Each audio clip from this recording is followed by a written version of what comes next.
Hello. Good afternoon, one and all who are present here. I would like to say a bit about our Embrace community. So,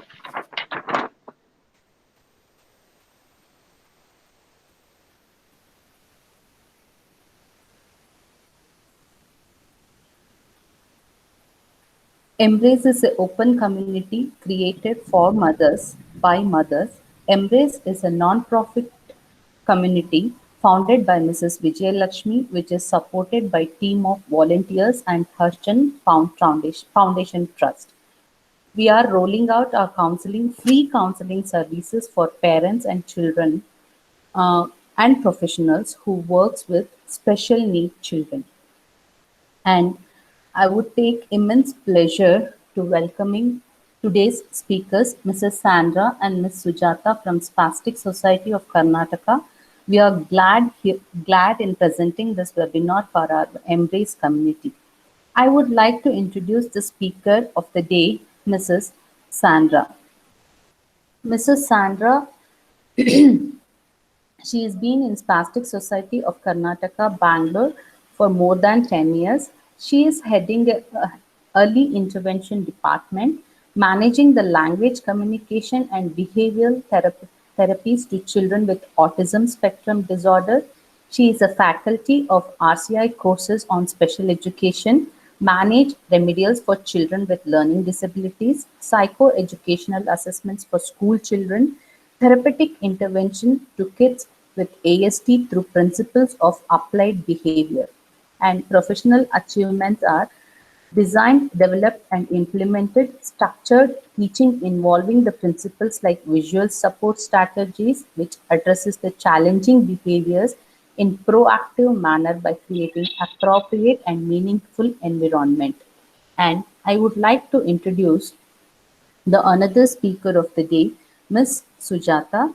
She is a senior speech language pathologist, Spastic Society of Karnataka. She has an experience of 9+ years. She has done her BSc and MSc in speech language pathology from Dr. S.R. Chandrasekhar Institute of Speech and Hearing, Bangalore. Academically, she is a lecturer for the students at Dr. S.R. Chandrasekhar Institute of Speech and Hearing, Bangalore.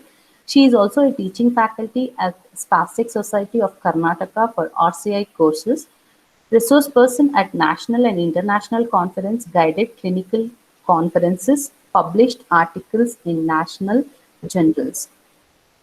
I would like thank you both for joining us today, Ms. Sandra and Ms. Sujata. Over to the speaker, that is Ms. Sandra. Ma'am, you can take it. Yeah. Thank you, Dr. Indu, for introducing me to the audience. Good afternoon, ladies and gentlemen. A very warm welcome to this wonderful webinar, which is on understanding children with autism. In fact, I like the caption by Embrace for mothers by mothers, which is really beautiful because most of the time parents are the ones who spend with our children. So indeed, this is the most deserving caption. I assure that today's presentation will certainly be useful and will enhance effective parenting in the future. Thank you so much, Dr. Indu. Welcome, ma'am. So let's get into the presentation now.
Sandra, ma'am, you need any help? No, I'm fine. Yes.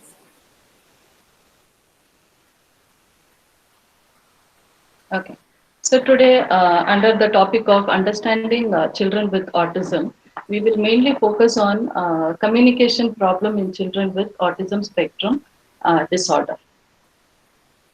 So the agenda for today's webinar will be introducing autism, understanding autism spectrum disorder. Then the next we'll go to the impairments of autism, then comprehension and expression disorders, then semantic and pragmatic behavior problems, and leveraging technology, how to use technology for improving the communication for children with ASD, various tools for augmentative and alternate communications, strategies for parents for promoting language detail development, strategies for promoting communication development, strategies for parents to build on communication skills.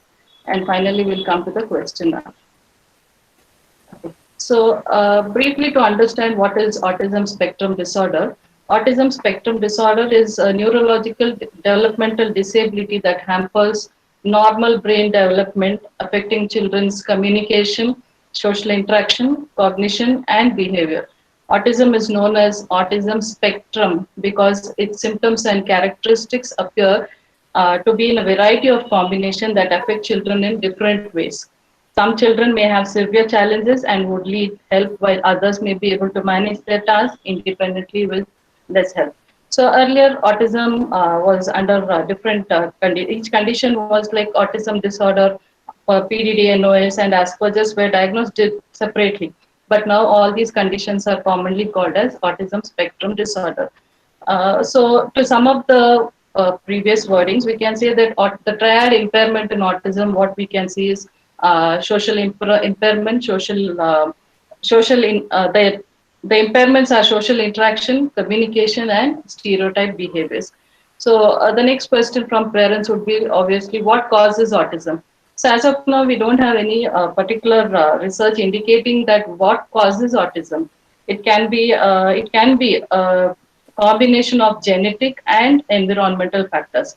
The environmental factors could be a variety of conditions affecting brain development, which can occur before, during, or after birth. It is also observed that any damage to the central nervous system during infancy can also be a reason for autism. So mostly when do you the next parents would ask me what how do you know that my child has autism? So some of the common social symptoms of autism are the child may not respond to the name. Then he may not be able to play or share or to show interest in people, or he would rather prefer to be alone.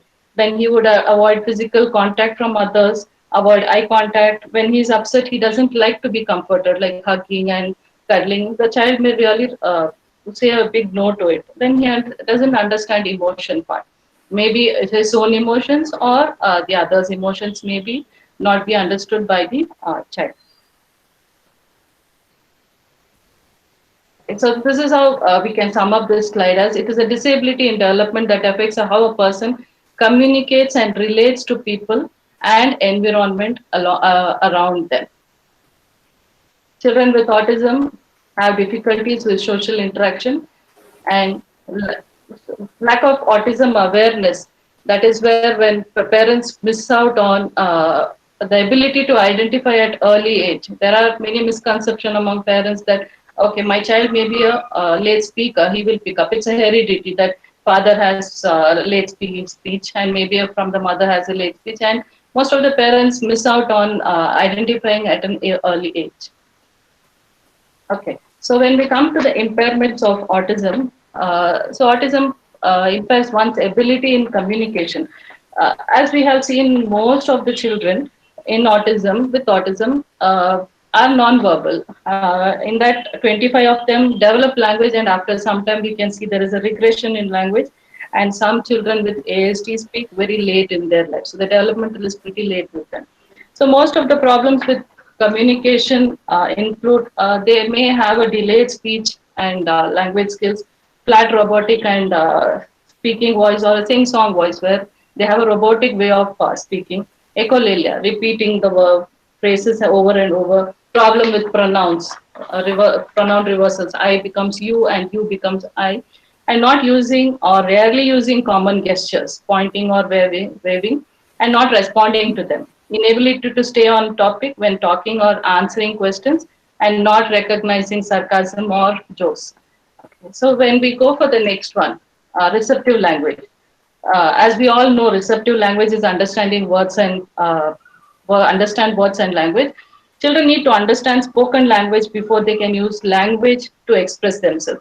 Support language with gestures, visual cues, and keyword signs. Encourage joint attention by attaining the student's attention before giving the instruction. When we come to the expressive language is how a child uses words to express himself. When children have expressive language disorder, their ability to use words is lower than their comprehension of language. And when it comes to the receptive language, their ability to understand and comprehend language is at lower level than their expressive language and other abilities. So when the child has pragmatic or social language disabilities. So then we say who experience significant difficulties with the use of language. How autism affects socialization. Autistic children can find it difficult to understand how others may be feeling and their beliefs. This is where most of the children can face conflict and when there is an inappropriate behavior starts to begin. And the next comes to the autism also affects the sensory system. Many people on the ASD have difficult processing everyday sensory information. Any of the senses may be over or under sensitive or both at different times.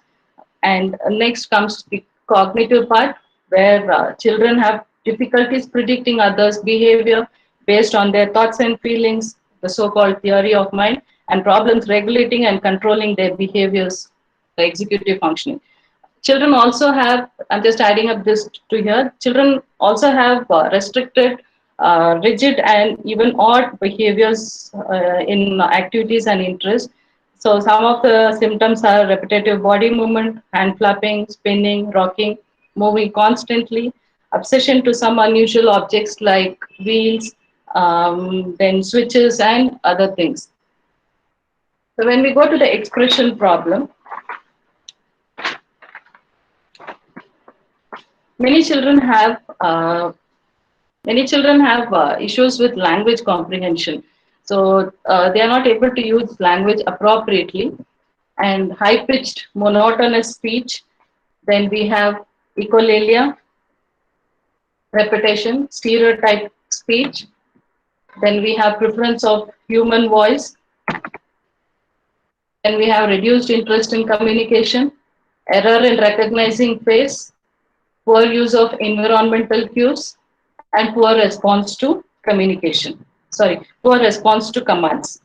So, going to the next slide, semantic and pragmatic problem behavior.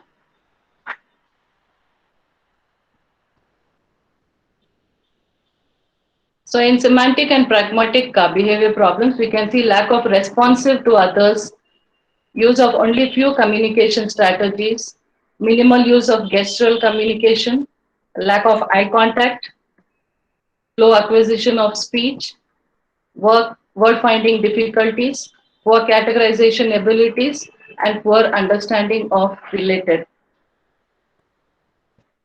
So we can go to the why we use technology. We use technology for autism and changing lives. So alternate and augmentative communication is a specific type of assistive technology that can benefit people with all ages with autism. So what are the benefits of autism is if your child with autism spectrum disorder is having difficulty with the early stages of communication and language development, and AAC communication might help.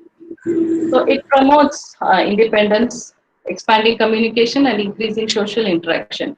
It is claimed that AA system help children with autism to really benefit out of AAC. So the next when we recommend parents for AAC, the common questions what parents ask us is the system or an AAC is a temporary support to my child until he has a spoken language, or is it his way of communicating in the future? And the next question what they may ask is the child physically Does the child have a fine motor control for his hand signs, or is the sign portable? Can the child learn the system easily? Is there any financial consideration, or how is it compatible to the others in society with his schools and teachers? And what system are used at your schools for the intervention? So next we are going to the types of augmentative and alternate communication. We have picture exchange communication system. Next we have the hours, and then we have the sign language. The picture exchange communication system is a form of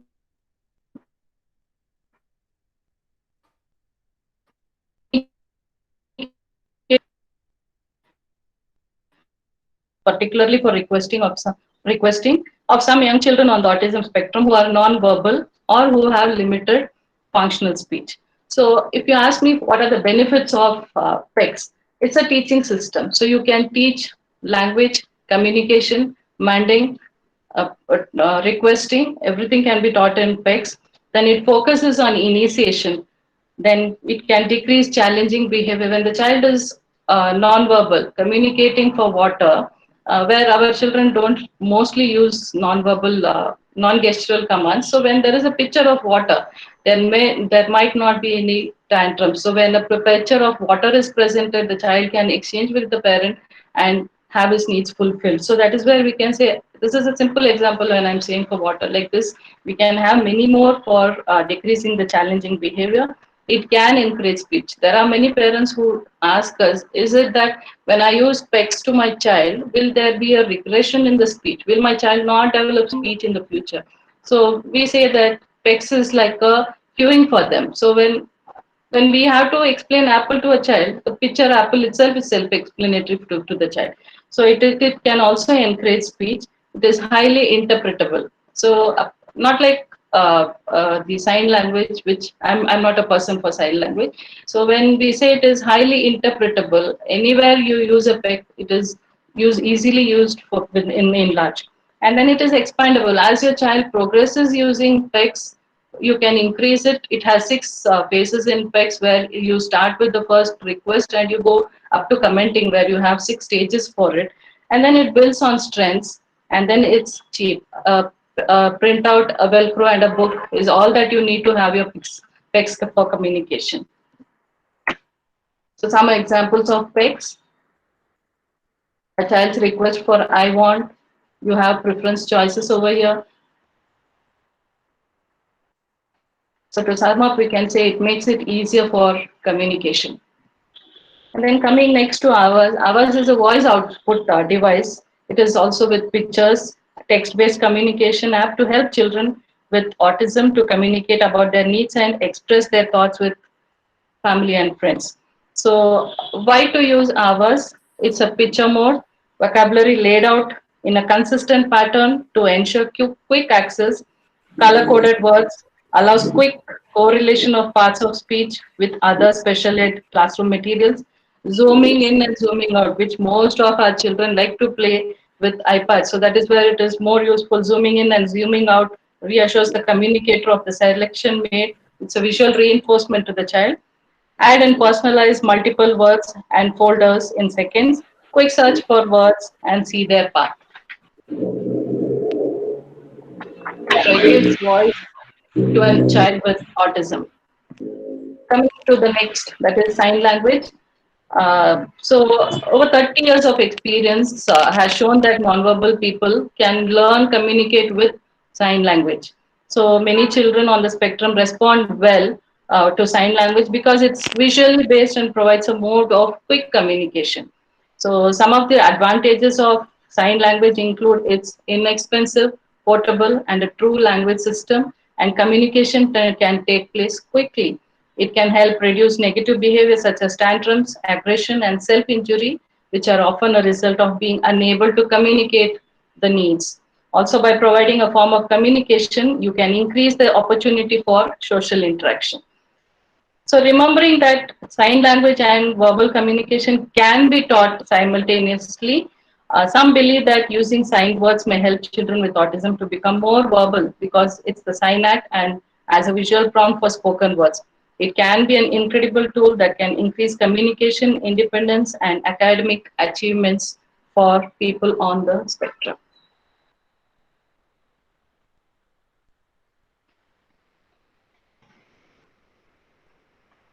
So next, when we come for strategies for parents to develop language, first one is encourage play and social interaction.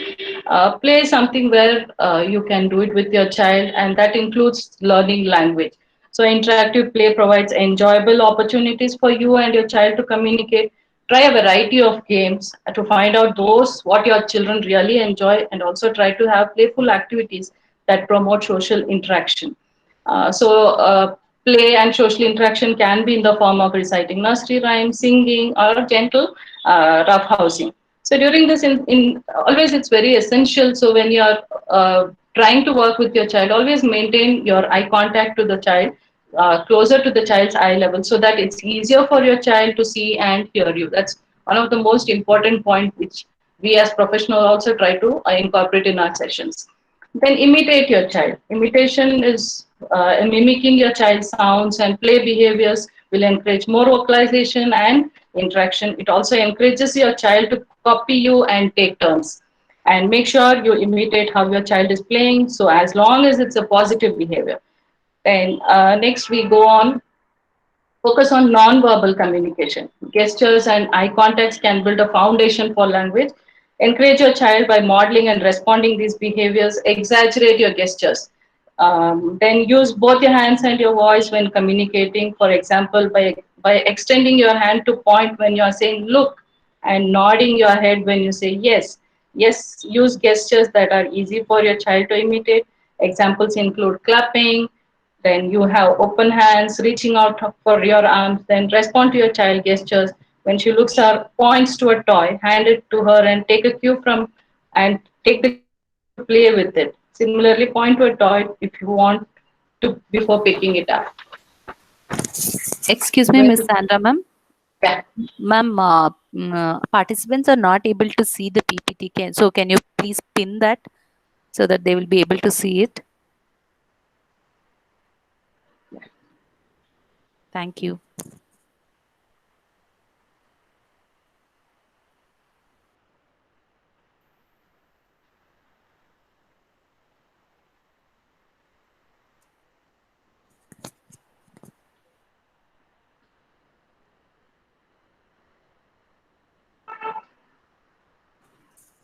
Can Thank you you, see ma'am. now? Yes, You ma'am. can Yes, see it it now? can be. Yeah. Thank you so much. Okay. So simplify your, one second, ma'am, I'm just going to my slide.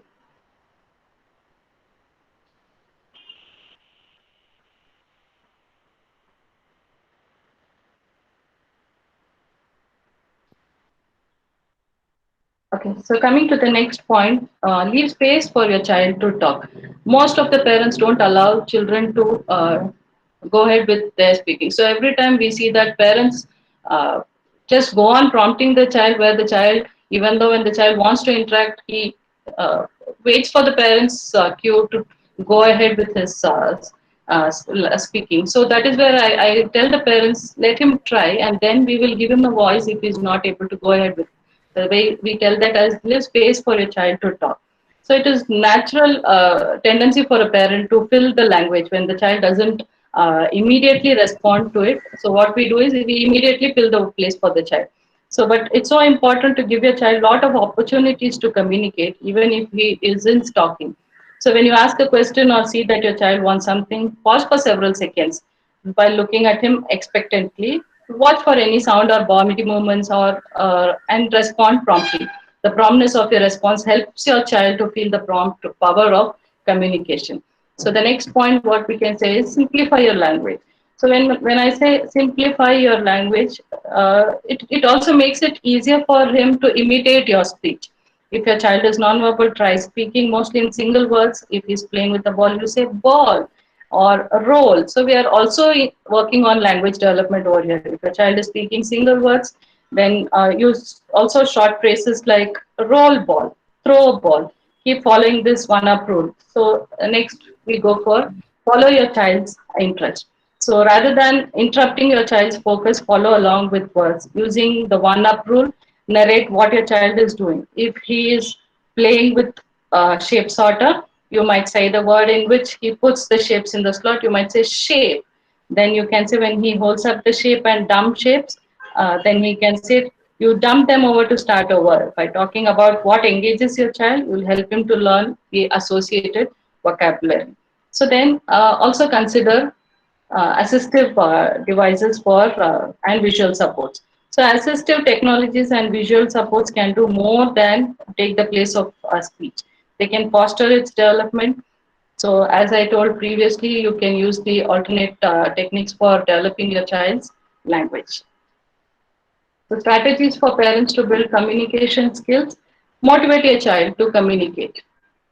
The first point will be create opportunities for your child to practice communication skills.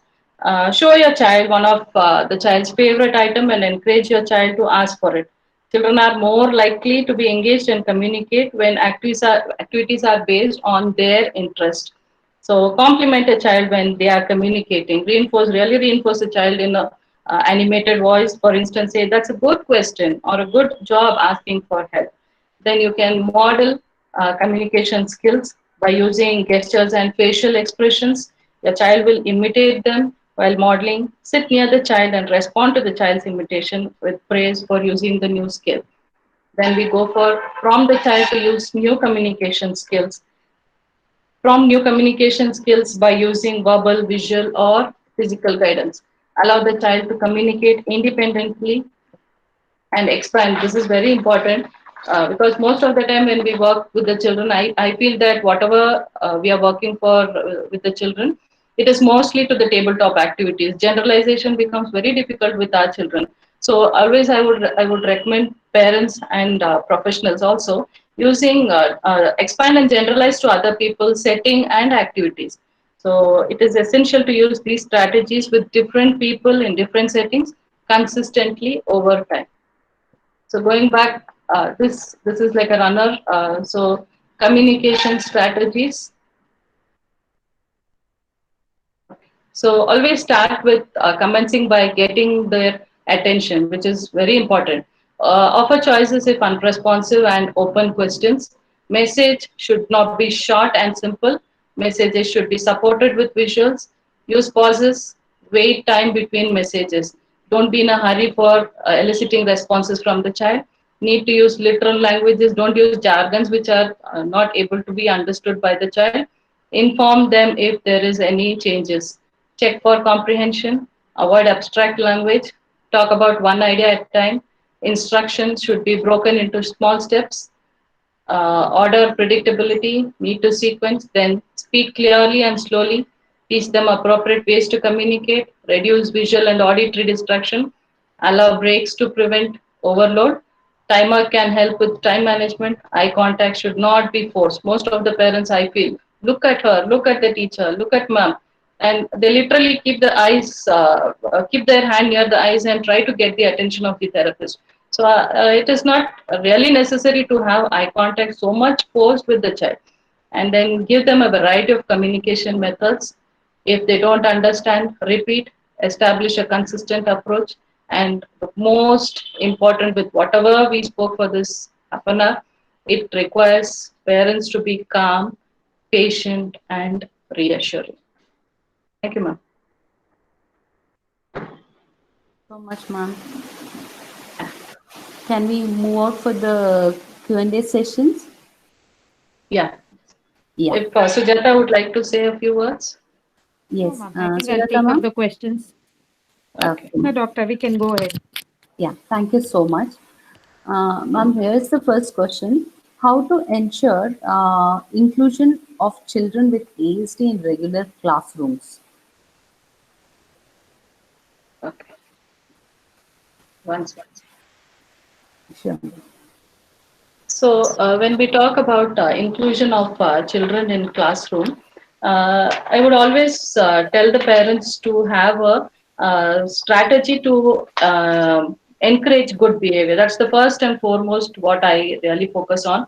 Then social skills to help children to get along with others, strategies to manage your child's energy level and tiredness, strategies to support your child in the classroom, and sometimes we also work on change in the environment to make it easier for your child to behave, clear verbal instructions where the child can understand what you want him to do, praise for positive behaviors, and predictable daily routines.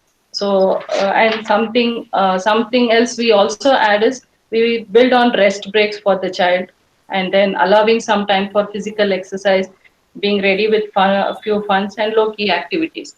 So basically, he should not be overloaded with sensory things. That is one of the most important thing we look upon when we are trying to incorporate child in a normal classroom setting. Okay, ma'am. Thank you for that.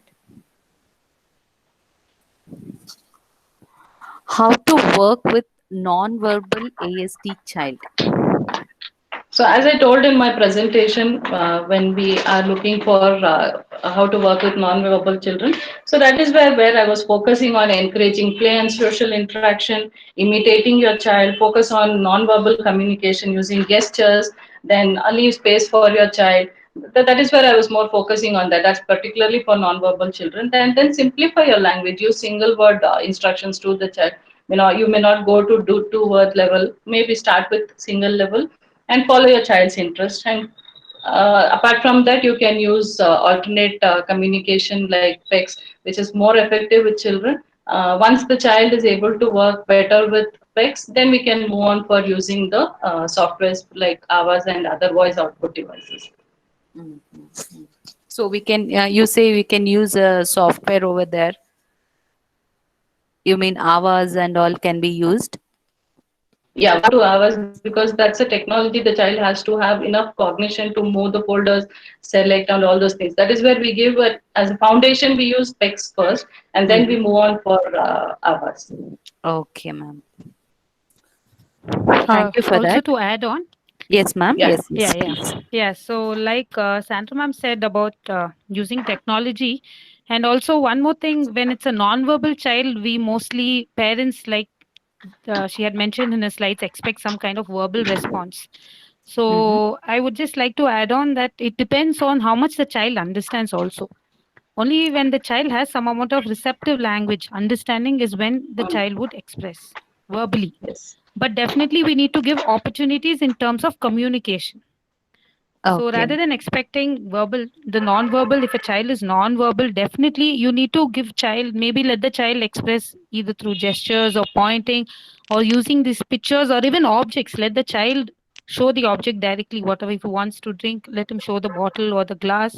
So mostly give him opportunities or help the child to communicate if the child is non-verbal, and also talk to the child a lot about, okay, you want this, the expansion techniques, or where we say no imitation like a model. You're giving the child inputs about what he wants or choices. You want this or you want that, so that you build on the receptive language along with the communication.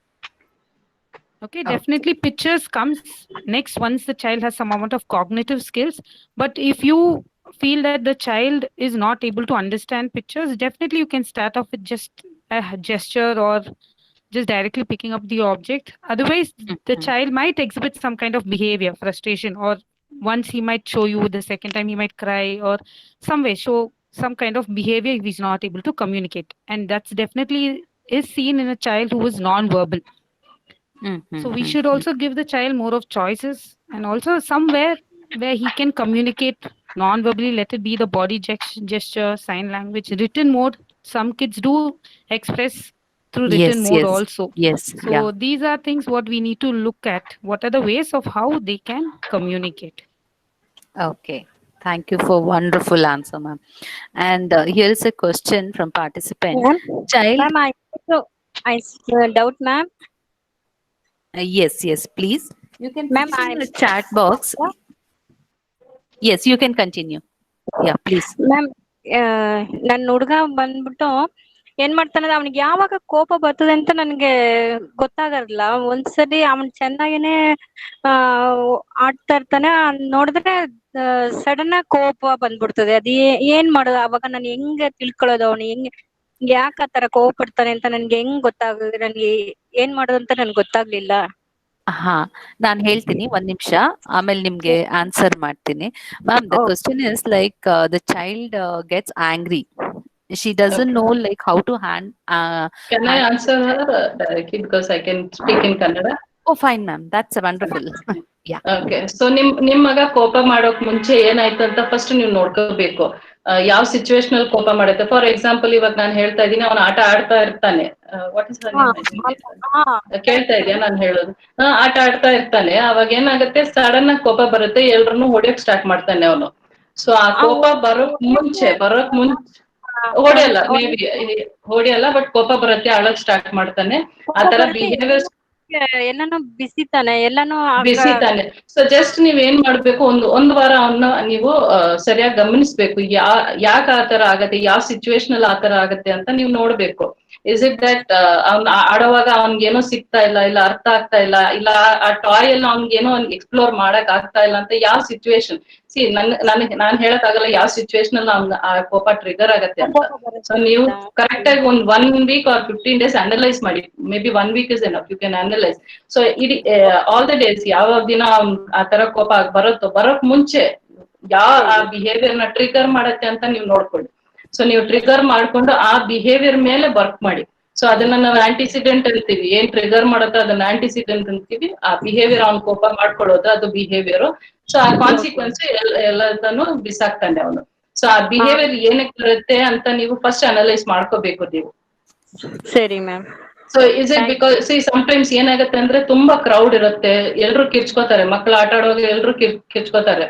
And ನಿಮ್ ಮಗನ್ಗೆ ಏನಾದ್ರು sensory issue ಇದ್ರೆ, overloading of noise ಏನಾದ್ರು ಇದ್ರೆ ಏನ್ ಮಾಡ್ತಾನೆ ಅವನು, ಅದ್ ಹೇಳಕ್ ಆಗಲ್ಲ, ನಮ್ಮ ಮಕ್ಳಿಗೆ ಹೇಳಕ್ ಆಗಲ್ಲ. ಅವಾಗ ಏನ್ ಮಾಡ್ತಾರೆ, ಅವ್ರ ವೇ ಆಫ್ ಕಮ್ಯುನಿಕೇಶನ್ ಏನು ಕೋಪ ಮಾಡೋದು, ಆ ತರ ಮಾಡ್ತಾರೆ ಅವರು. ಸೊ ನೀವು ಫಸ್ಟ್ ಯಾಕೆ ಕೋಪ ಮಾಡ್ಕತಾನೆ ಅಂತ ನೀವು ಅನಲೈಸ್ ಮಾಡಿ, ಅದನ್ನ ಎಲಿಮಿನೇಟ್ ಮಾಡಿ, ದೆನ್ ಯು ವಿಲ್ ಕೋಪನ ತಡೆಯೋಕ್ಕಾಗತ್ತೆ. Okay ma'am, okay, thank you ma'am. Ma'am, thank you. Thanks for that. Child had been diagnosed with Asperger's syndrome. Research assessment states social communication disorder. Child is friendly and curious to communicate well with good vocabulary in one-on-one. Has a tendency to constantly daydream and self-talk. Biggest challenges involve the child in group discussion or listen to the conversation happening around her. How can the parents help? Like speech therapy, OT, or other therapies to help in social communication is the question.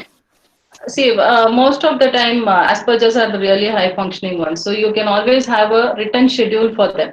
So when there is a schedule in place for them, they know what next and they will work according to it. So always a written schedule will help a child. Okay, ma'am. To stay on focused on a subject, you can use a schedule for him. Okay. This is, I think everybody has these issues. How to handle behaviors like screaming and shouting while doing academics? I didn't hear you. How to handle? How to handle behaviors like screaming and shouting while doing academics? So introduction of weight card. Initially, before even we start with teaching the child cognitive activities, we more work on weight strategies. So the child has to wait for some time, and during where we use a visual representation of quiet card. So immediately when you keep the quiet card in front of the child and the child is able to maintain quiet for at least 30 seconds, we immediately reinforce the child. So always when the child is screaming or when that becomes a hindrance in learning, we can always keep a quiet card in front of the child to tell him that it's time for him to stay quiet. And then when he's quiet doing the activity, I would not expect to do the same activity. If the activity takes 3 minutes, 4 minutes, I would not ask the parents to do the same activity. Reduce the task for the child, reinforce him for being quiet, and then switch over to the activity, next activity. So you mean to say the picture cards will help a lot? And yeah, picture cards, most of the time, the quiet card helps the child to maintain quietness during the sessions. Okay, ma'am. Thank you for that. Here is one question. How to develop pragmatic skills, study skills, how to stay positive and be there for the child? Okay, see, pragmatic language is when you have to use appropriate communication in social situation, like what to say, how to say, and when to say. So when we say that pragmatic skills, it has three major skills into it. So for example, like using language in different purposes, like the initial greetings, demanding, stating, or requesting. That's the first skill that a child needs to know. Then we have to change language according to the listener. Talking to maybe if you're talking to a teacher, you need to have a different tone, and then if you are in a classroom, you're going to talk in a different tone. So there is a changeover according to the changeover of language according to the listener.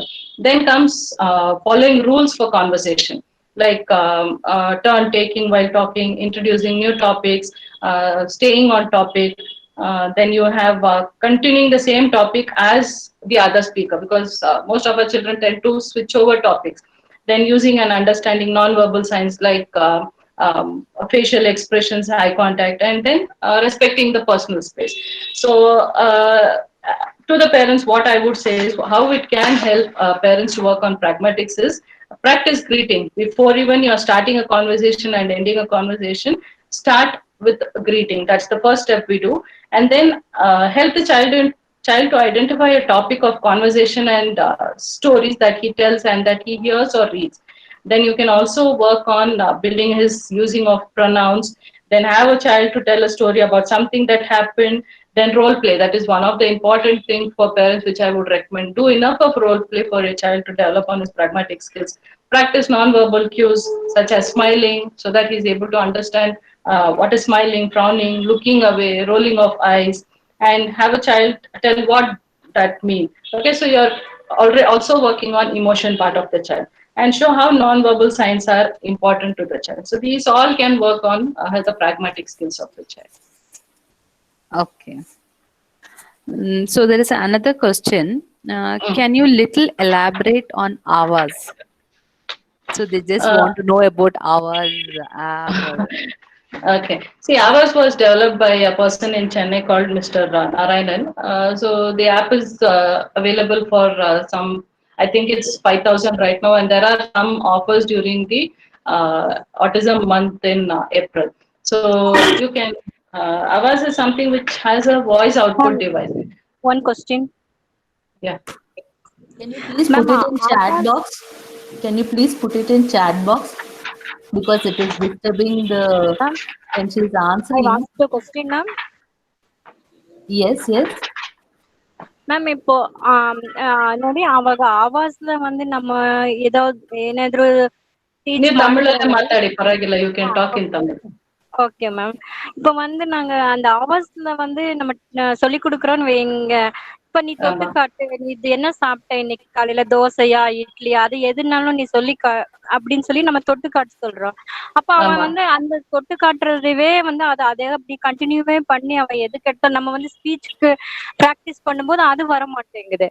இப்ப அந்த ஆவாஸ்ல நம்ம அந்த practice கொடுத்ததே வந்து எதுக்கு எடுத்தாலும் நம்மளை கூட்டிட்டு போய் டச் பண்ணி எனக்கு அது வேணும் இது வேணும் அந்த இதுதான் வருது.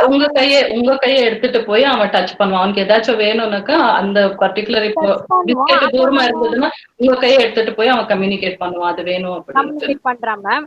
இப்ப வந்து நம்ம அந்த பிராக்டிஸ் கொடுத்தா இப்போ ஸ்பீச்ல போகும்போது நீ சொல்லு அப்படிங்கும் போது அவன் அதை அந்த இது வரமாட்டேங்குது அவனுக்கு. அப்ப அவன் அந்த செய்கையில செய்யறதுவே அவன் வந்து கண்டினியூ பண்ற மாதிரி. அது நீங்க என்ன பண்ணணும் தெரியுங்களா? ஃபர்ஸ்ட் இனிஷியலா நீங்க ஆவாஸ் எடுத்துருந்தோம்னா கொஞ்சம் அவ லெவலுக்கு ஒர்க் பண்ணுங்க. உங்க சைல்டு இப்ப எந்த லெவல்ல இருக்கானாக்கா, இப்ப உங்க கையில சாக்லேட் இருக்கு, உனக்கு என்ன வேணும் அப்படின்னாக்கா, இப்ப நீங்க சொல்றீங்க இல்லைங்களா, அவ வந்துட்டு என்னோட கை எடுத்துட்டு போய் அது மேல எது வேணுமோ அது மேல வைக்கிறாங்க. சோ நீங்க என்ன பண்ணுங்க, இனிஷியலா ஆவாஸ் ஒர்க் பண்ணும்போது ஃபர்ஸ்ட் வந்துட்டு உங்க கையில சாக்லேட் வச்சுக்கோங்க.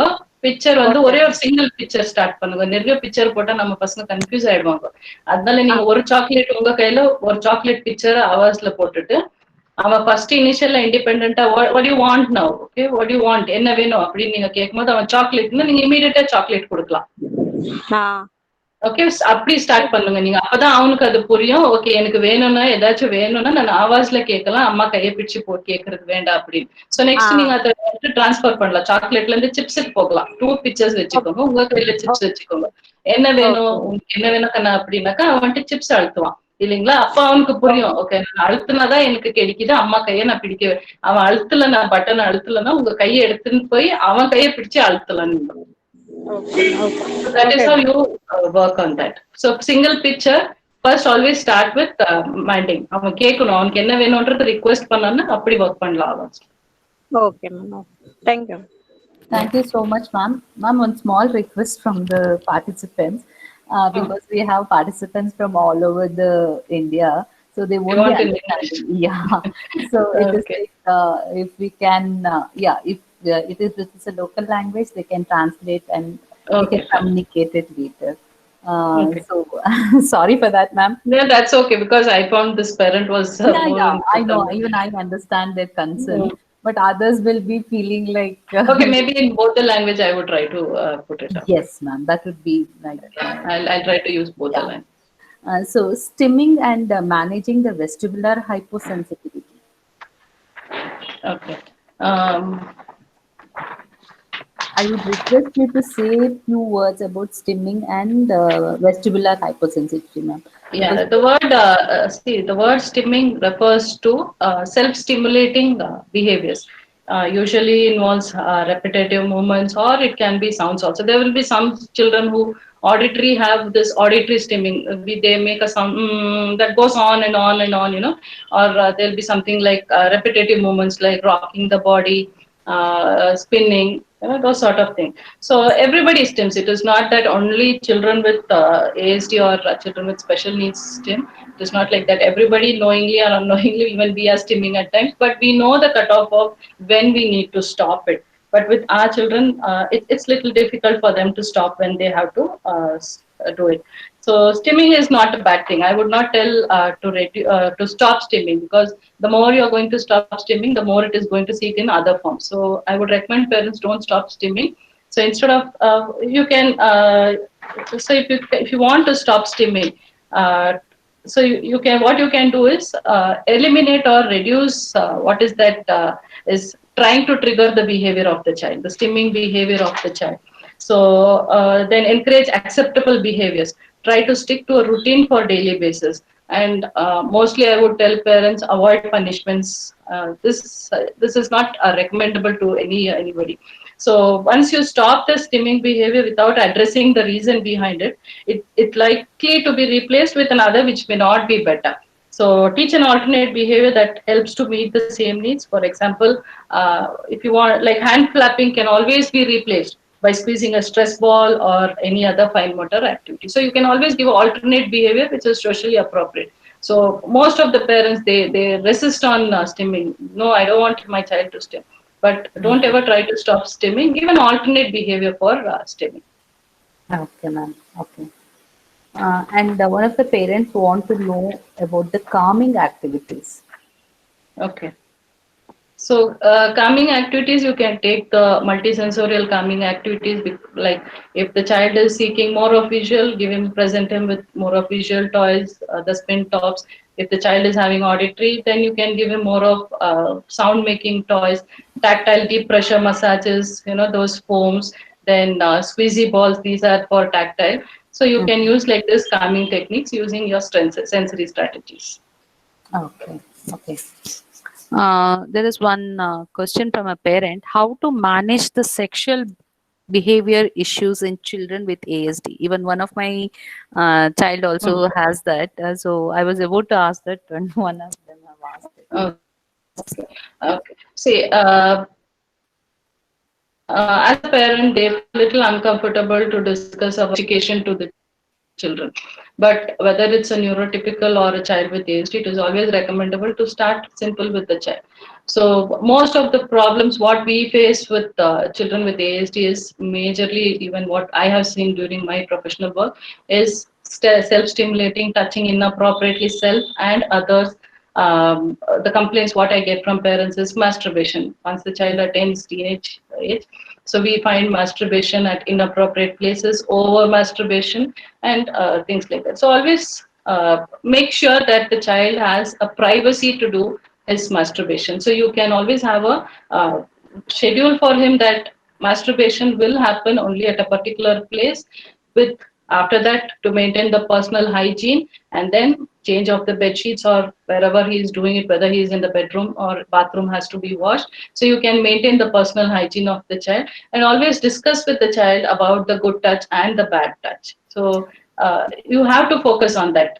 See, we don't say that children with autism should not masturbate. They have to do it because it is their it's a psychological issue. You know, they have to do it, but when they do it, they have to do it appropriately. That is what I would recommend. So do it in a place which has privacy to the child and to others, and it doesn't have to be in public to be done. And after that, you have to talk about the personal hygiene to the child. Okay. So you mentioned about good touch and bad touch, ma'am. Yeah. So they are asking like how to teach that, how to Yes. teach good touch See, and bad touch. most of the time when we want to teach good touch and bad touch, the point which is a bad touch is highlighted in red color, Mm-hmm. and the other places are in green. So when you are making a pictorial representation of good touch and bad touch, it can be into contrast colors, red and green. So you can emphasize that as a key factor to work on good touch and bad touch. Okay. The same way we teach the children with the pictorial things in schools and all. So the same way we can teach this ASD children also. See, with our children, what happens is when we want them to wait, so we always start with a red background. When we start and stop is always with a red and green background. Same way, good touch and bad touch also can be with green and red backgrounds. Okay. Okay, So ma'am. you can talk to them, tell them. See, when children are able to understand good touch and bad touch, red, bad touch, green. Mhm. So don't work on the green part. So it's too much for them to identify all the green part. So you can always, we have only few red spots where it's a red, bad touch. So you can say no touching on lips, breast, back. So all these 4, 5 points you can stress out in red color. Okay. Okay. Thanks for that. And another question is how to manage meltdowns. See, meltdowns again, you have to work on the antecedent. What is the antecedent for meltdown? Whether it's a sensory overloading for the child, or sometimes meltdowns can be a communication also. So always identify what is the antecedent for the meltdown.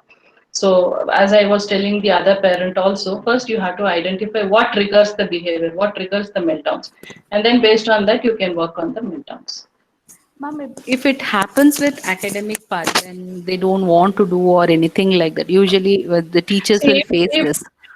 Yeah, if it is a meltdown with academics, maybe it is too much for the child to comprehend. So I would recommend to reduce same portions. I would not say more the portions and bring in something very easier to the child.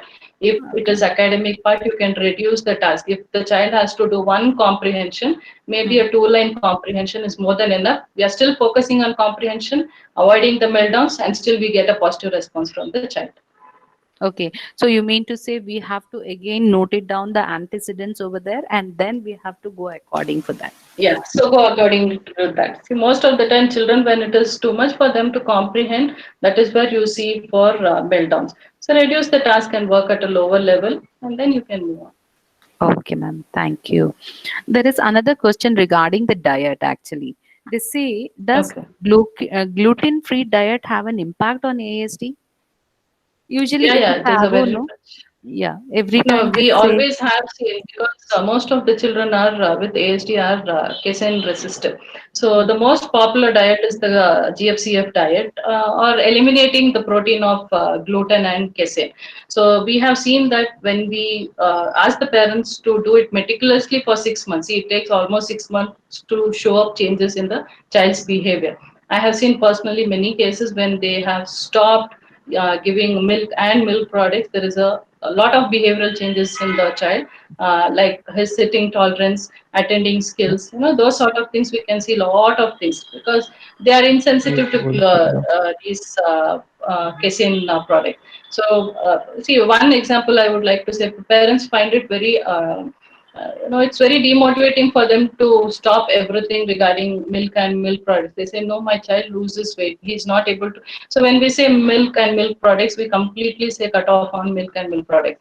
And we alternate that with milk instead of soya milk. So you can go for, oh, no, my child doesn't like soya milk. And then even though they do this, a simple thing I would like to share my experience here. There was a parent who was, she told me that child very hyper, so we told to follow GFCF diet. She followed, she completely stopped the wheat and wheat products. She alternated that with bajra, all the other stuffs.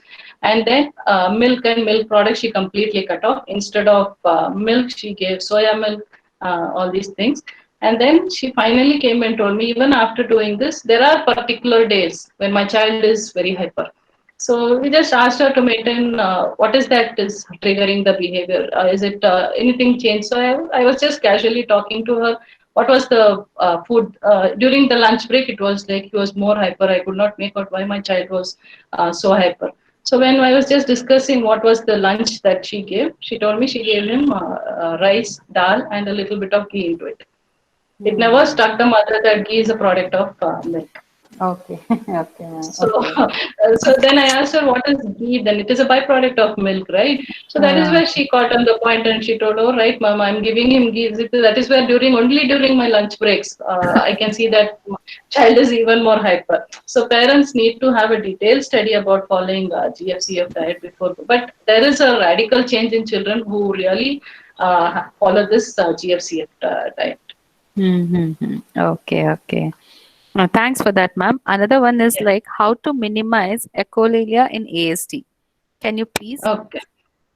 See, echolalia, why we repeat is when the child is not developed language or he's not able to comprehend language, there is a tendency for him to repeat the words.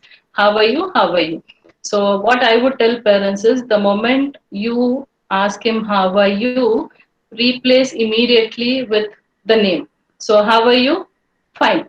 So, the child picks up the last word, fine, and he tells fine. So, use this continuously, do it consistently with the child. So how are you? Fine. So immediately he repeats fine, he picks up the word fine. After some time, reduce how are you fine, you can only ask how are you and give him a cueing like or a sound cueing, then he will pick up fine. So you can take it to independency like that.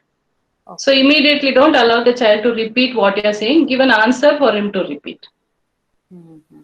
Okay, ma'am. Okay.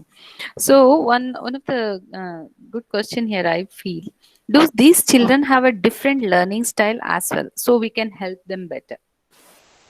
Yeah, everybody have a different learning style. So we have to get down to their level because some are a very strong visual learners, some are auditory learners. So based on how the child, what the kind of learner is a child, so we have to work out in that way. So that helps. All children are different. I would not say everybody are same. Mm-hmm. Okay, ma'am.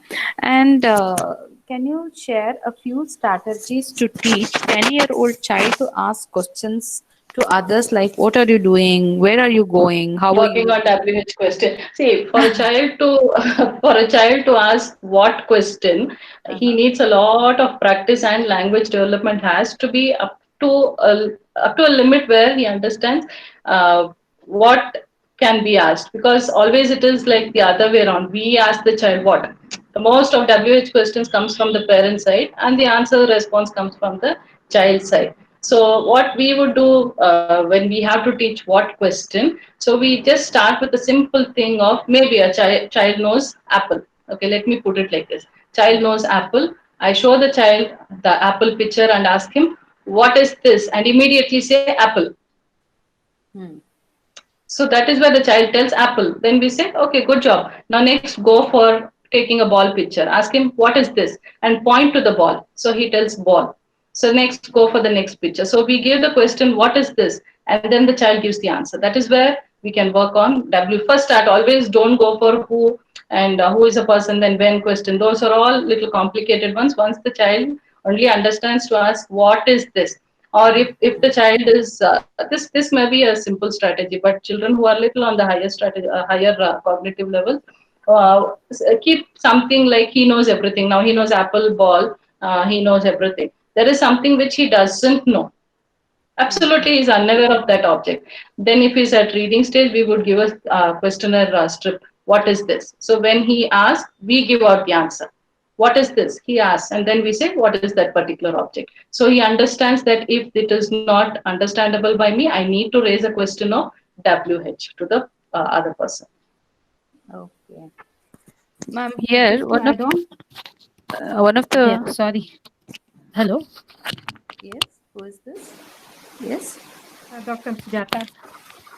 Yes, yes, yes. Yeah, just to add on, like how Sandra mentioned, there is an hierarchy of how to develop WH questions. So, like she mentioned, definitely role play and pretend play will definitely have the child asking questions. And also, according to the hierarchy, like she said, it is first what. And first, the child should have some amount of understanding of what it is. That is when the child will start asking what. So, first is like what, then comes when, then goes where are you going, then the last is why. So even in WH questions there are hierarchies, and only when the child understands these is when the child would answer to these and also come up asking questions. And definitely this can be helped out through role play, pretend play, where the child is involved in social, engaged socially, asking questions in a group or with the parent. Okay, ma'am. Here the for this thing like picture reading and all doesn't help here. No, it For does which have one? help definitely for Does help. questions, right? Yeah, for Yeah. questions. Yes, definitely it does help. We give strips. Stories. So if the child is able to read, we give Huh. strips. What is this? Then immediately we keep a picture. What is this? Then he will say apple. So that is Okay. where we start working on like that. So Oh, initially, whatever we teach our children, the initial first response, we teach the child. Only then we try to elicit the response from the child's side and then reinforce the child for the correct response. okay, ma'am. Okay, thank you, Ms. Sujata. Thank you. And here is another question.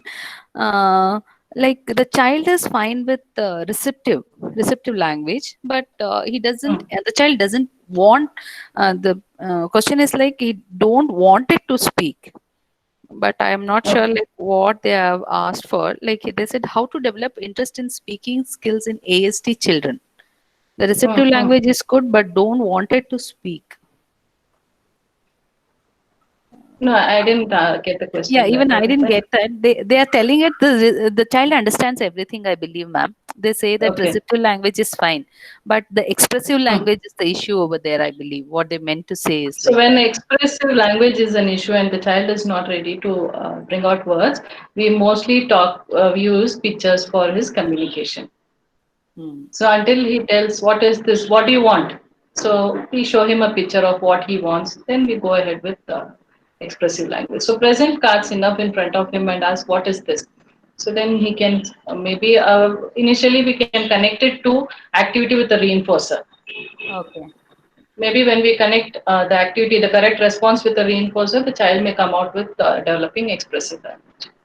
Okay. Okay. And here is one question: how to reduce self-talk in ASD children? How to reduce? Self-talk. Self-talk. Self-talk. Okay. So most of our children, see, initially when they are picking language, we find more children using these self-talks or repetition of whatever they have heard. So we come back to the same thing. We use a quiet card in front of them and say, okay, quiet time now. So when we give it as in the schedule itself, when we keep it as a key points and say, okay, no talking, you get a star. You can introduce a star system over there. No talking, you get a star. So then you can have it for your token economy and work out like that. Okay. Okay, that will work with them. Ma'am, again, it's like if the child doesn't want a star or something like that, any If other the child input. doesn't want a star, if the parent or the professional have to identify what is that the child wants to work for keeping Mm, quiet. So we have to mm, identify and make a reinforcer assessment to find out mhm. what is that really interesting to the child so that he maintains quietness. Okay. Fine, ma'am. And here is another question, like how would teacher will come to know, like in a inclusive setup, how will the teacher come to know that the child is having ASD, he falls under ASD? See, first and foremost, as I told you, the child's behavior may be very different to normal, typical children. So, responding to the name call, maintaining eye contact, all these red flags, shows up with our children. And mostly, as I told, communication, which will be a major hindrance with our children. Social Mm, interaction, again, one more major. And if at all mm, the child exhibits some behaviors. So then the teacher will obviously come to know that there is a issue with the child. Ma'am, does eye contact also comes here? Like the usually the ASD children will won't be having eye contact. They say, I'm not sure. I'm asking. Yes, most of them. See, there are children who have fleeting eye contact. They may not consistently maintain eye contact with the teacher while having a social interaction. Mm. So that is also. Yes, eye contact also comes in place, but teacher can make out if there is so the child may not be able to comply in the school, understanding, then completing of work. Many factors the child can make out that a teacher can make out that the child is different. Okay. Uh, Thank you, ma'am. And there is another question. One of the parent has asked, like, what are the early signs? How can we identify?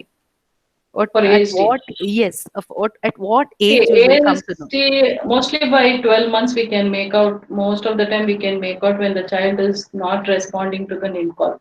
That is the first flag that we see, red flag we see, the child not responding. He is a lone player. He doesn't like to be cuddled or comforted. And he doesn't like, interaction doesn't interest him. That is where these are all the concerns. And after 18 months, we see there is a delay in speech. That is where when parents start looking for professionals. Okay, ma'am. So eye Okay. contact, Mm. even you can include eye contact into that. Does it include walking on toe tips? Now, toe tips comes as a sensory need. All children with ASD will not have tiptoe walking. Okay. And what about the stereotype playing, ma'am? Stereotype playing as it is, our children in the condition itself, like they don't want any change because of the anxiety issues. They don't want any change. That is where they consistently have a same repetition behavior. Okay, okay. Here is another question asking that how to increase the attention of child In classroom or in in a a classroom. normal In a classroom. in a classroom. See, when Yes. when you're having a child in classroom settings, always reduce the task for the child and make the language simple for the child. The seating arrangement where it is not too much of sensory overloading. If the child is sitting in between too many people, obviously he will have distraction. So he can always be made to sit in front of the teacher, the first row, or somewhere like that. Reduce your language, then be consistent with questions and go slow with the child because the way we speak, the child may not able to be catches up. So you have to be very slow when you're speaking with the child with ASD. And always modification of syllabus is very essential. Let it be a child with LD or with ASD. Modification of the syllabus is very important for any child to have attention. Okay, ma'am. They want to know the comorbidity conditions which is associated with ASD usually. See, comorbid conditions we usually have like Sujata, you would like to answer this? Sujata is there? Yes, ma'am. Yeah. I'm there. So Yeah. comorbid in terms of like one is the sensory, the other is something called as apraxia when it comes to Mm. language, where Mm. the child might have difficulty expressing on saying on command. When you're asking him something, what is your name? He might not be saying his name, but definitely while playing alone or while he's alone, he might tell his name. So this is a condition sometimes which goes unnoticed. And like also one of the parent had asked saying that my child is not interested in speaking. So you don't know if the question is, I mean, related to this. So you don't know if the child might have some comorbid condition which is called as apraxia, where on command he is not willing to say. So this is the difficulty they would have. And this apraxia again depends. We have verbal apraxia, which I spoke to you about. That is in terms of expression. There's also in terms of your oromotor apraxia, where you ask the child to put out his tongue, he might not put it out. But while licking an ice cream, he's taking his tongue out. So this is another kind of apraxia. So the different types of apraxia, and mostly with ASD, it is for children with ASD, it is mostly the verbal or the oromotor apraxia. So this is one of the comorbid condition. What we see? Again, it is very difficult to diagnose or thing because it needs definitely a lot of sessions in terms of observation and lot of feedback from the parents in terms of what they feel with regard to the oral structures because there's no weakness. It's only on command or demand they're not able to do, but on their own they're doing it. Okay, okay. Thank you for that, ma'am. And another question is here, like how will be their adult life? Can they work? ASD children. ASD children. See, 95% of the children need supervision from adults.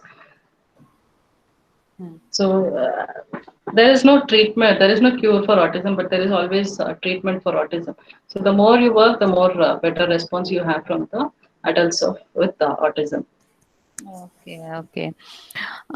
So there is another question. They say like unexpected cry after disturbed sleep, Okay, this is and a very munching food common is also an issue. munching food. Okay, Yes. so what happens is most of the children, see, there are two types of sleep. One is rapid eye movement, and one more is the non-rapid eye movement. So when we talk about rapid eye movement, the child sleeps from morning till night till morning. And when we talk about non-rapid eye movement, that is where when we are talking about the night terrors. Mostly, what happens? I'm not talking about the nightmares. I'm talking about the night terrors. So these night terrors can be usually this happens when my child sleeps for 90 minutes. After that, he gets up from the sleep and he starts crying. So that can be night terrors can be one of the reason for children to get up in between sleep and start crying. And munching on food. So is it after a point that the child stops munching? They have asked difficulty munching food after immediate hunger got over. Okay, immediate hunger got over. See, there are cases of constipation. If it is a sensory issue, it would have been from first the child would not munch upon whatever they are giving. So if there is a few mouth that he is able to eat and after that he stops, possibilities of it can be gastroesophageal reflex. So I'm not telling for everyone, possibilities I'm telling. So it may be a gastro issues, a constipation issue, or there are sometimes when the position of the child is not proper, then we can see that after a few months the child stops munching. So repositioning the child into a better place, then the child starts maybe eating again. Ma'am, there is a question even I don't know this. If Hmm. it is possible, please explain DTT method. DTT. Yes, ma'am. Discrete trial training. Okay. Okay. Discrete trial training is used by ABA professionals. It is a principle in ABA. So when we talk about discrete trial training, we also say it is errorless learning. So here, let me instead of explaining it professionally, I can just tell you how we do a DTT.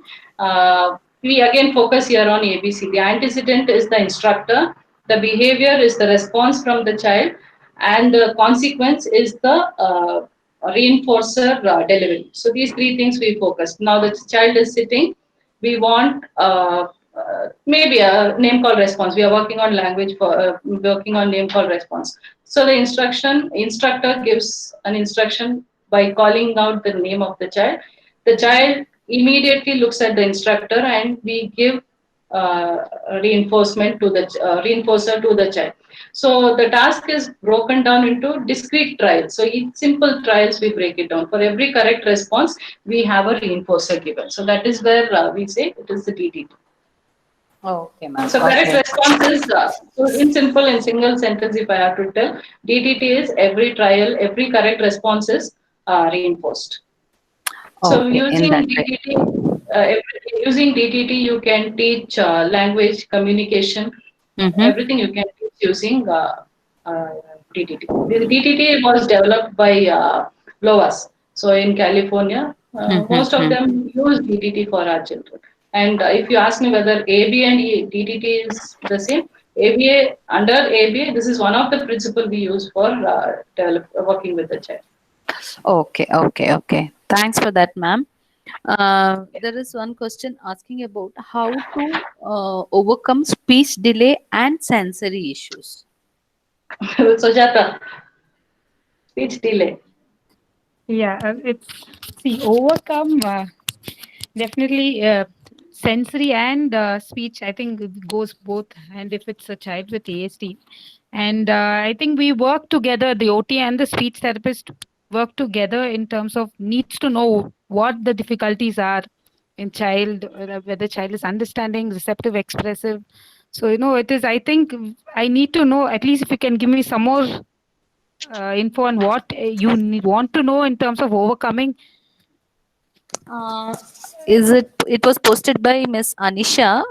If she is present here, can you please come on mic and can you just tell us? I don't think Miss Sujata she's there.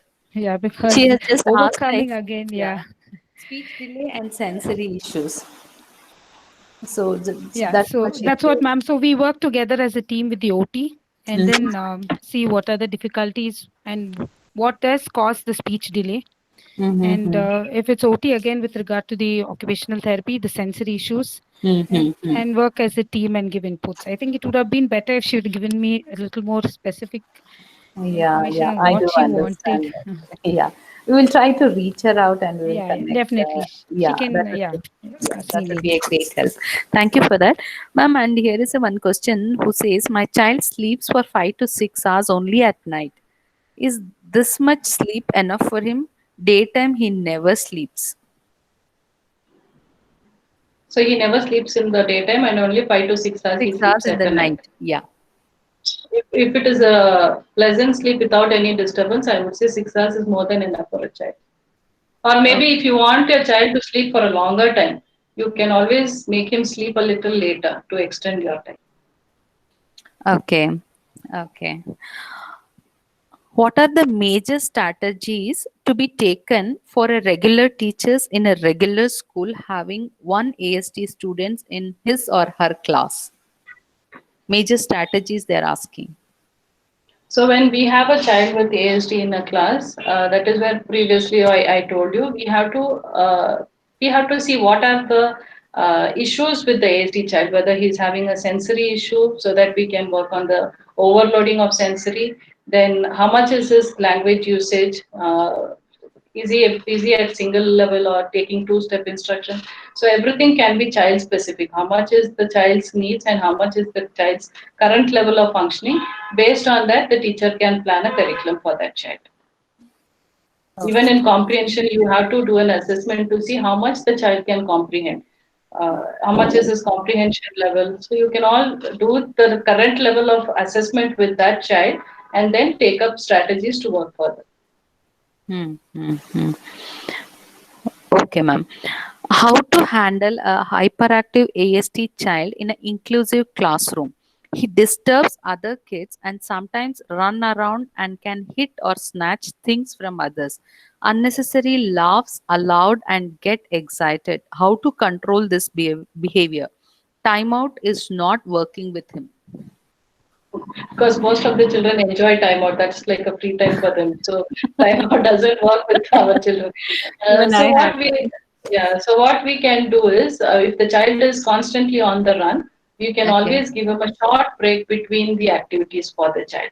Give him a break. So after every activity, he gets break in between to run around or whatever are his outlet of calming himself. And laughing can be a way of communication. See, always laughing doesn't have to be a something humorous. Laughing is most of the time a way of communication from our child with ASD.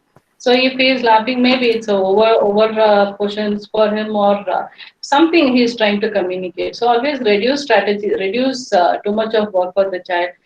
Get down to the child's level of functioning, and then you can plan a curriculum for him. Ma'am, I had the same issue when I was working in the school. I had one child who was very well behaved over a period of time, but at the end of the second half of the year, he was exactly doing the things like throwing all the things. But when he see his parents, he was such a humble and child who would listen to all the teachers and all. But nothing. Go on.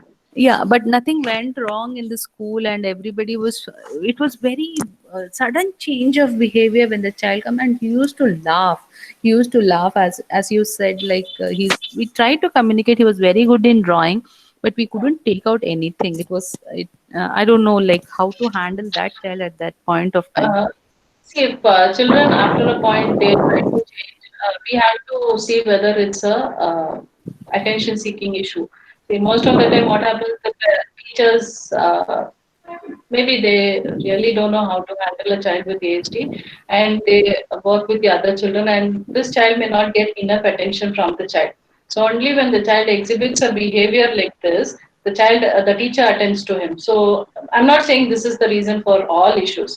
So one of the Mm-hmm. major issues, what I say is when the child is not getting enough attention from the teacher, Mm-hmm. then he tries to do all these things, and then when he gets the attention, he's okay with that. So first we have to rule out whether the child is getting enough attention from the teacher. Okay, okay. Okay, ma'am. Ma'am, there is a question about social skills again. So, how to teach them? How to teach the social skills for ASD child? So social skills. One sec, one sec. So when we talk about social skills, usually start with greetings. That is the first thing we start with teacher. So you can always teach the child for greeting initially when you look at the teacher or someone in uh, the first time when you see someone, you can always teach the child to say a hi to them or something like that. When you're leaving the classroom, you can always say a bye to them. So always see that you are the mouthpiece for the child. The child, as this the condition is like, the child may not be very socially doing interaction with the others. So the parent can help the child for some time till he is consistent with his social skills. The parent can help the children. Okay. Ma'am, here is a question who say it's like for the present scenario, how can we handle ASD child in during the pandemic? See, pandemic almost from 5 months, everybody. Yes, This is a common question even we have. yes, yes. See, in pandemic, what you can do is talk to the child about the COVID. You can make a social story for COVID time. Like you should avoid being very. You have to maintain that 1 arm distance. We teach them 1 arm distance, so not to get very close to the people. Then the hand wash hygiene part. You have to hand wash. Don't touch your eyes and nose. Then you can always recreate a structure with visual for the child. So we are recreating what was in school is not what it is in at home. Then you can always seek social outlets. Always sitting 5 months at home doing nothing can be a little overwhelming for the child. So you can always have a social outlet, like the Skype calls, or just have a call with chat with others on the screen. So that is also part of your management during the COVID time, and make screen time intentional. It is necessary to have screen time during this COVID time, because our children, how long you can keep them engaged? Maybe 12 hours, you can't keep them engaged only doing sessions. So have intentional screen time for them, and then have optimum treatment. See, now we can't go to a doctor to his clinic and attend. Maybe online treatment for him. So optimize that treatment through online for him. But first and foremost, prepare a child of why we are not going out, and what is the repercussions of going out, and how to be away from this pandemic time by washing hands, wearing mask. Wearing mask is another challenge for parents right now. My child doesn't Mm-hmm. want to wear mask, but Mm-hmm. way ahead, if at all schools open in September, we may need to go out, and if the child has to go out, he has to go with mask. He cannot go out without a mask. So we have to train a child to wear mask also. So during my sessions, what I do now is after every activity, the child completely resists wearing mask. So what I tell the parents is get the mask near his mouth, take counts of five, 1, 2, 3, 4, 5, and move away the mask. So Mm-hmm. just we are giving an intro of the child. Okay, this will be there only for 5 counts, and then we are moving it out and give a social praise to the child. Don't work on tangible reinforcers for even for mass. So we can give a social praise or pat or hug or something like that. So maybe we go on like this. We start with 5 counts, then after maybe a couple of days we go for 10 counts. Then we just put one elastic on his 1 year. Then we have to just go on. We have to just keep progressing like this, and we have to achieve Mm-hmm. our target. Maybe 45 minutes may not be easily achieved, but always Mm-hmm. start with the scratch of just taking the mask near him, closing his mouth and nose for 5 counts, and then move Mm-hmm. it out. So start working like that. So Okay, COVID ma'am. time, you can do all these things. Okay, okay. Ma'am, here's another question. My son is 5 years. He has speech regression since 2.5 years. He comes under Hmm. spectrum and no other medical issues. He had vocabulary of around 80 to 100 words till age of 2.5. Now he Okay. is totally nonverbal, just says 2 or 3 words on instance. I Mm. have started PECS. Is Mm. speech possible again after regression? Please answer. Yes, Sujata, speech. Yeah. So definitely is speech possible in terms of PEX, like how you have noticed that there is some improvement in terms of the expression where he has started saying. So definitely PEX is not going to stop him. It's definitely going to aid his communication. Okay. And in terms of verbal, please do continue the stimulation. Let it be verbal. Give him lot of visual clues. Show him how to say a sounds. Like if you're saying a sound, words maybe ball, showing the exaggerated mouth movement, burr where you're closing the lips. So give him tactile clues by touching the lips. So if you're teaching him I mean, if you want him to say words in terms of expression, definitely give him all types of clues in terms of tactile, visual, auditory. Make him sit in front of a mirror so that he can see his own feedback, how he's saying it. And in terms of speech, possible again, definitely through imitation or other language strategies, he might pick up. Okay, but how and when, that is something you need to wait, because we need to, it's like again you're restarting or you're teaching him. It's a relearning again for him. Okay, so definitely along with PEX, it is going to help him communicate. It's always a myth which parents have, saying if I start off with PEX or with pictures, the child is not going to speak verbally, or the child is completely going to stop speaking verbally. It is definitely not. Whenever you're using pictures, not only PEX, whether it is a picture, please talk to the child about what the picture is, or even if it's an object, talk to the child. What is the object? What can we do with it? The smell, the taste, how do you say the word, name it. So these are ways of how you can teach the child along with PEX. Okay, thank you so much. There is another question they are asking. Now that we are unable to meet the children physically, what's best way to make them understand our instructions? And if they are not listening, then how can we grab their focus during our online sessions? Please help. Okay. So initially, our children are not focusing on maintaining eye contact to the screen. Most of our children are not looking at us. So we train the parents. We train through the parents to work with the children. So maybe in a session of 45 minutes, if a teacher is working with the child, the first saying hi, we start with saying hi, looking at the screen, and then we continue with the other activities. So maybe, sorry. So we start with simple greeting, then we move on with the activities, train the parents to handle the complete session, and while we are winding up the session, a bye can be initiated from the mother to look at the screen and say bye. So as we are working like this, sorry, working with this, there are chances of getting more attention from the child. We cannot expect 45 minutes of getting attention from him. Okay, ma'am. Sorry. So start simple. Don't go always for having a session like that.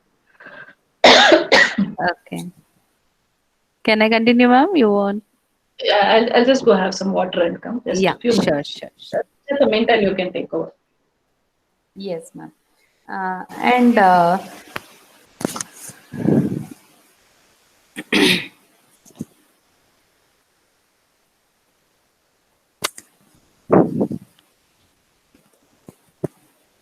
Hello. hello, Yeah, ma'am. Any Sujata question? ma'am?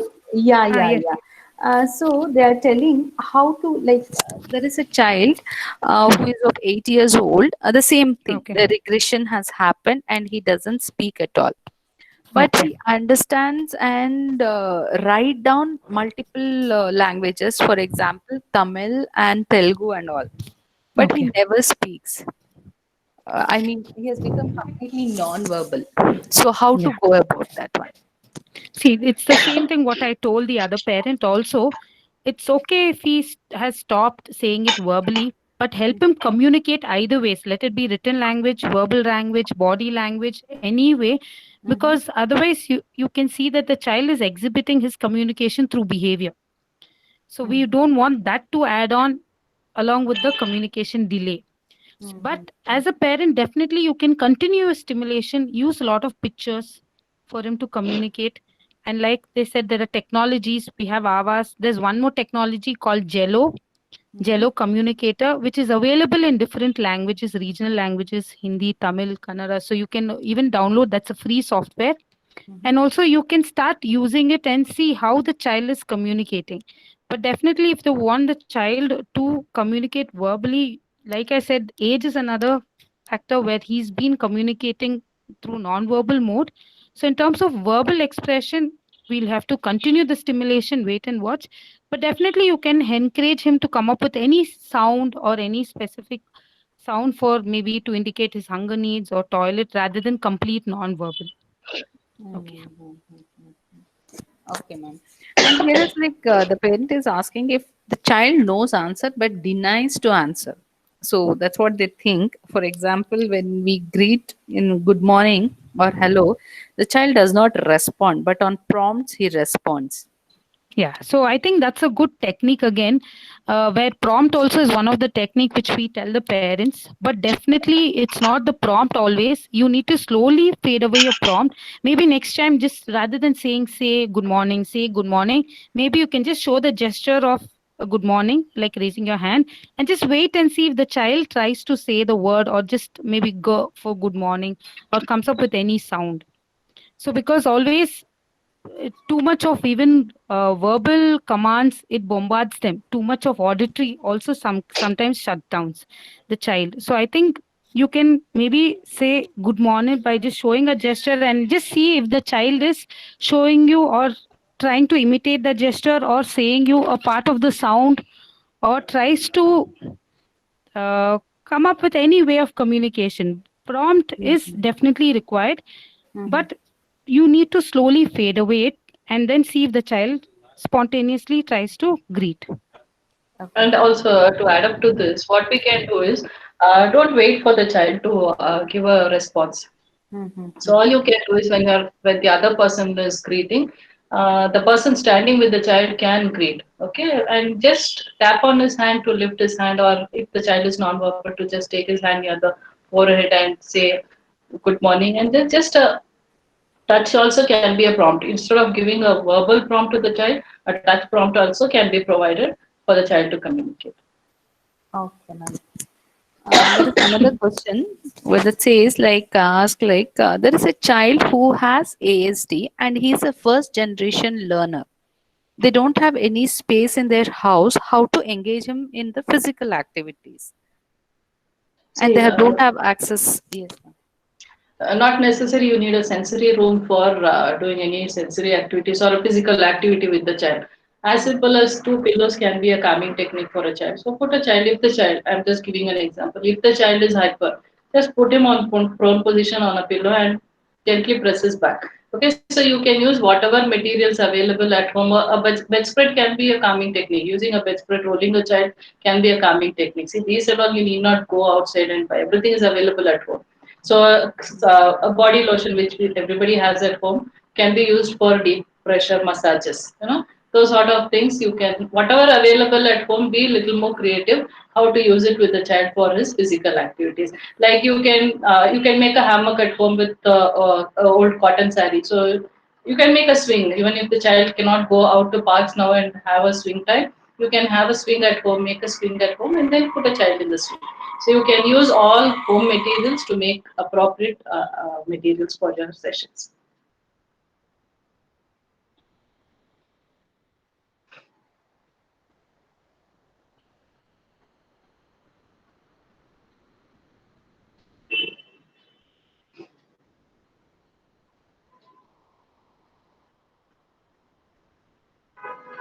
Dr. Indo, can you hear me?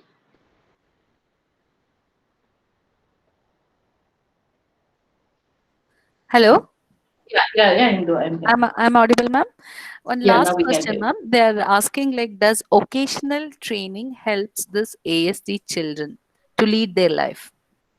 Yeah, it helps them because there is a lot of structure into it. Mm-hmm. Obviously, occasional training. So before even starting occasional training, we focus on pre-occasional training. Then we transfer the skill for occasional training. So according to the age, we can plan what is required for the child, and surely occasional skills helps our children. Okay. Ma'am, how to identify their strengths? So, see, if you have to identify the strength, uh, think of which area you want to focus on, whether it's language, cognition. So, based on that, select activities of that particular domain, and then start assessing the child of the strengths.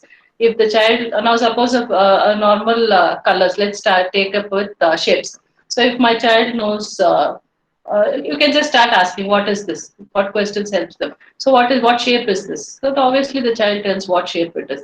If the child is not able to tell the shapes, the child is not still ready for naming shapes. So we get back to a level where we start with a little lower level activity, then we go for the other things. So always you have to select in which area you want to see the strength.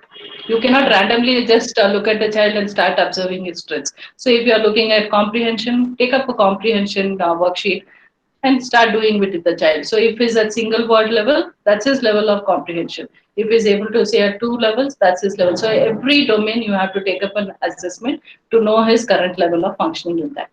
How about the extracurricular, ma'am, like music, art, and any other sports? If the Yeah, you child, can do it. See, what happens is if the child is that I just share my experience in this. I had a child who is pretty high functioning, and she is going to her first grade, who is at the level of now she can talk about many things which is way ahead of her age. Yes, she shows concerns with her eye contact and social interaction, and when even now when I'm doing sessions with her, looking at the screen and talking to me is very difficult for her. So even though she is on the higher side for her cognitive functions, the social interaction and communication still is a concern for her. So what she tells is she doesn't want, the mother wants to put her in all curricular activities, co-curricular activities. So she has taken her for dance class, but the child doesn't want to go to dance class. So we just had a chat over phone to ask her what is that, why start writing why you don't like dance class. So very beautifully she told me that too much of no. Okay, so that is where we have to identify whether is there something that troubles the child for going into a dance class. So now I told the mother will not stop. So once the child tells, okay, it's too noisy for me or it's too much, and she doesn't maintain eye contact. So she looking at the teacher, seeing the teacher do the steps, and then she following is little overwhelming for her. So she starts avoiding, and that crops up behavior for her. So now what strategies we are working on is the mother still, I told the mother to still take her for the dance class. She will sit little away from the dance. She will just she has fleeting eye contact, so she looks and she comes back home, and the same steps mother practices with her with whatever knowledge the mother has. Now she's able to do it. So surely co-curricular activities is really necessary, but we have to again identify if it is if the child is having sound sensitivity, I cannot put him in a sound music class. So I have to identify if my child can fit into that situation. Surely you can put him for co-curricular activities. If the child is having sensory needs, yes, we recommend for horse riding, cycling, those sort of things we recommend. okay, ma'am. Okay, ma'am. One last question. I think it was Sujata, ma'am. I believe how to improve phonetics in language. My child says Gudu instead of Guru. Then after 10 to 15 times he says Guru. Pronunciation takes time. Will OT or speech therapy helps? Yeah. So definitely speech therapy helps. So here one thing is the child says Gudu for Guru. Again, it is most to do with some kind of feedback. And again, parents are concerned with regard to the pronunciation where they say that my child cannot say r, l. They're mostly concerned with regard to that.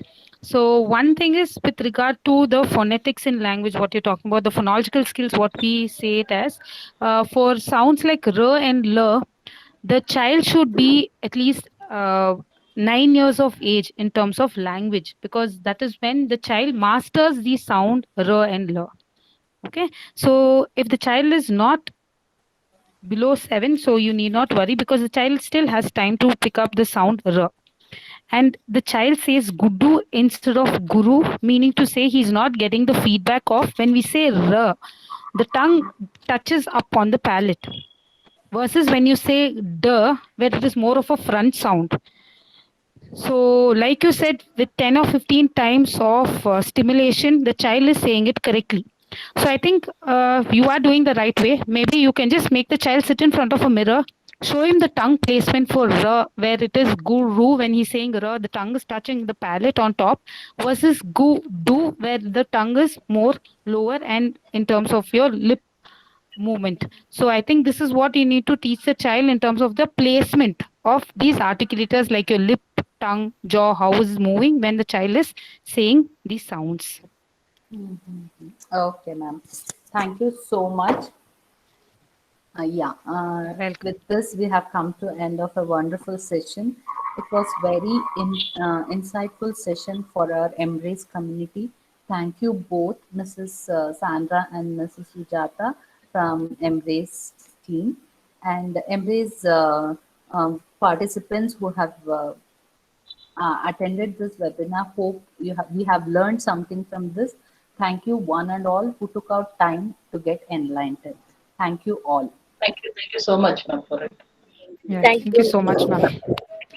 Thank you so much, ma'am. Thank you, ma'am.